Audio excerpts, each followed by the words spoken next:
नमस्कार।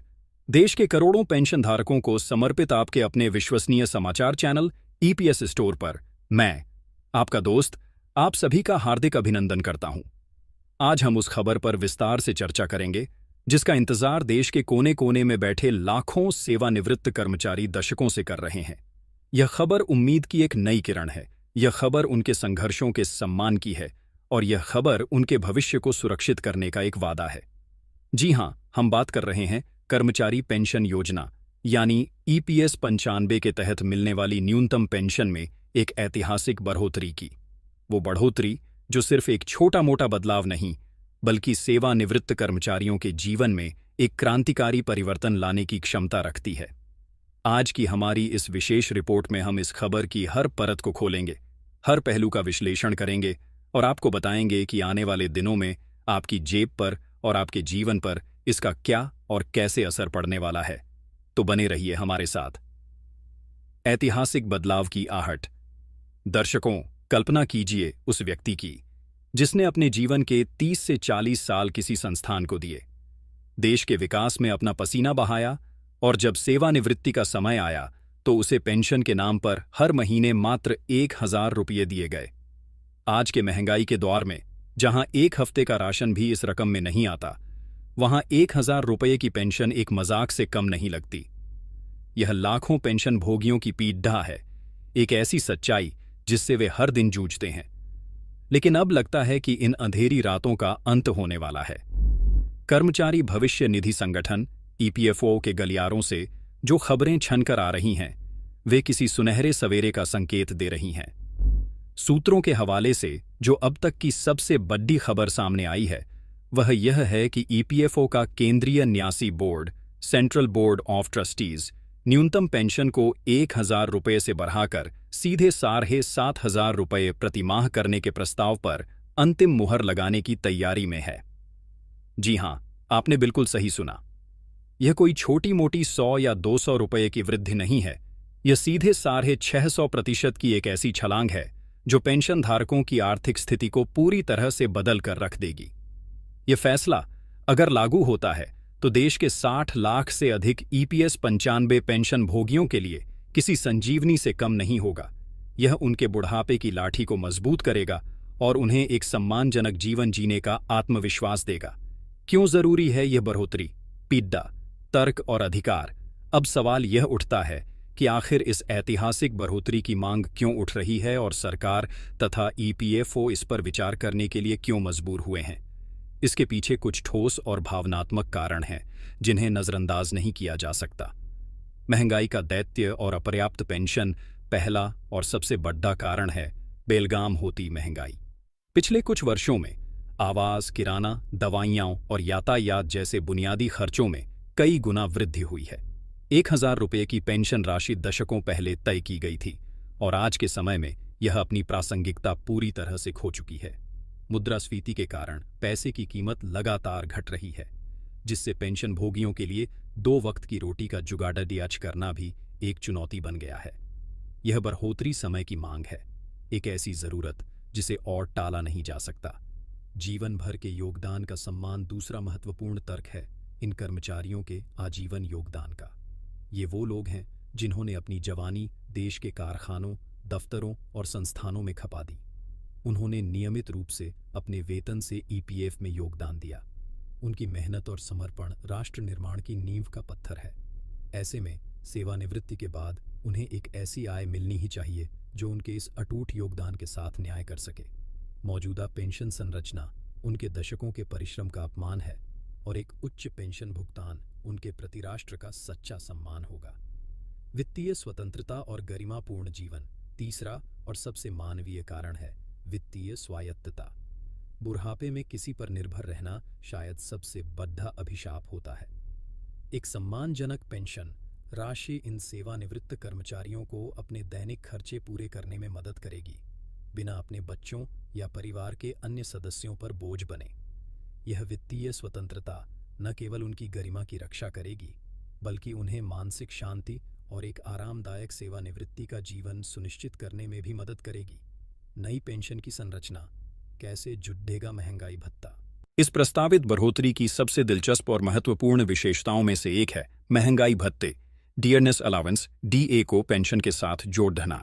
अब तक पेंशन एक निश्चित राशि होती थी, लेकिन नए प्रस्ताव के तहत इसे मुद्रास्फीति के साथ जोड़ा जाएगा ताकि बढ़ती महंगाई का असर पेंशन पर न पड़े। आइए इसे कुछ उदाहरणों से समझते हैं। मौजूदा न्यूनतम पेंशन। कल्पना कीजिए एक कर्मचारी को आज 1,000 रुपये मिलते हैं। संशोधित न्यूनतम पेंशन आधार। प्रस्ताव के अनुसार उनकी आधार पेंशन को बढ़ाकर 7,000 रुपये कर दिया जाता है।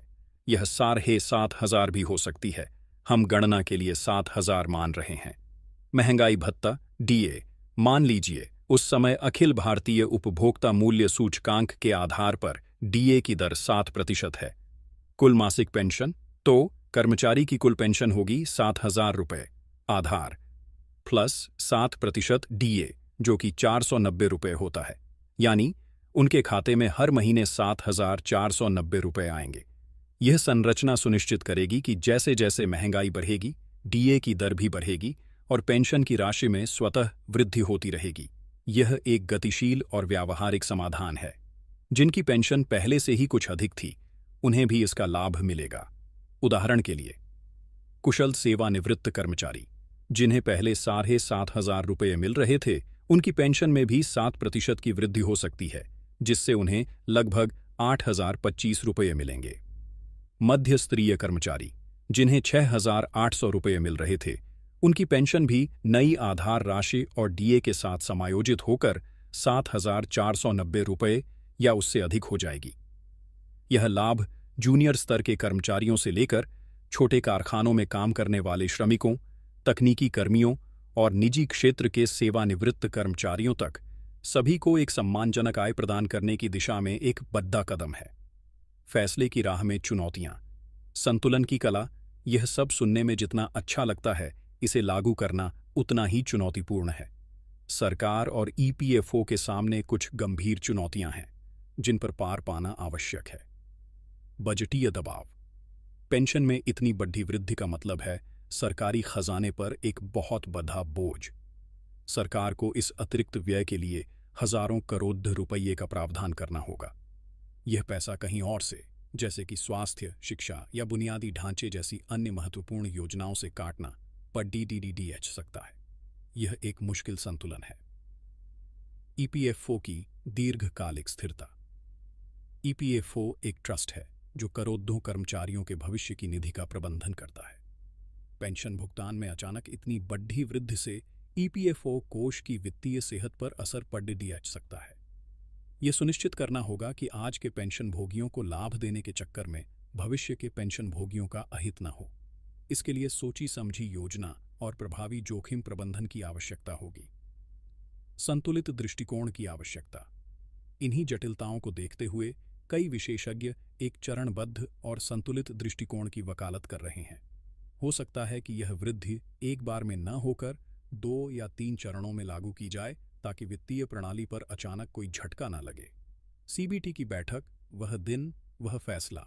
इन तमाम उम्मीदों, चुनौतियों और प्रस्तावों का भविष्य अब ईपीएफओ के केंद्रीय न्यासी बोर्ड सीबीटी की आगामी बैठक पर टिका है।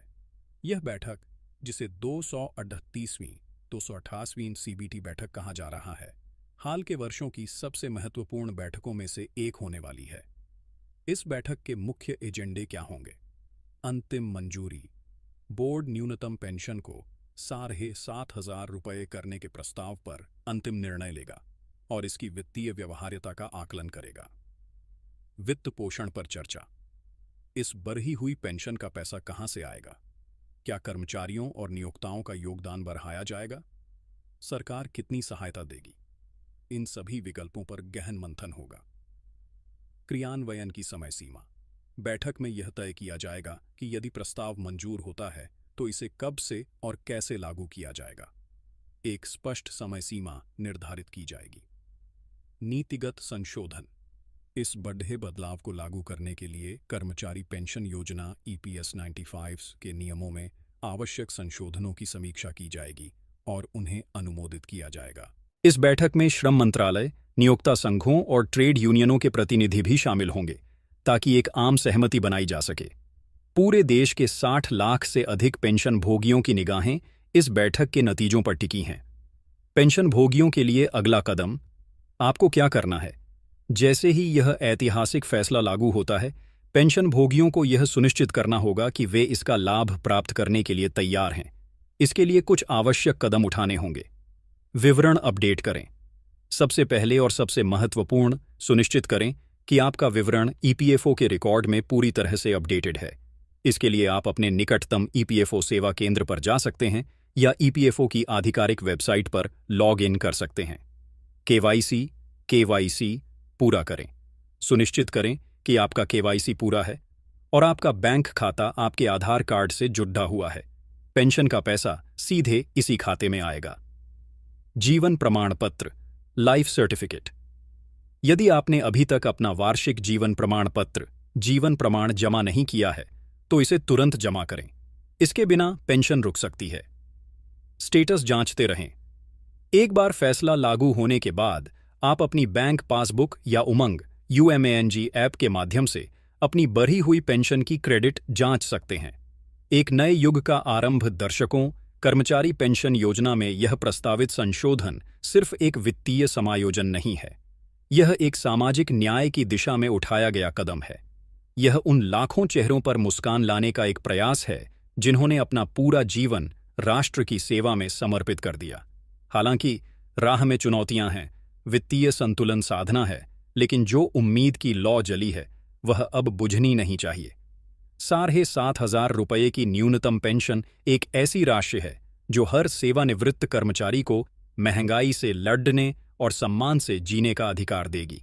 सीबीटी की बैठक का निर्णय जो भी हो, वह देश के लाखों परिवारों के भविष्य को प्रभावित करेगा।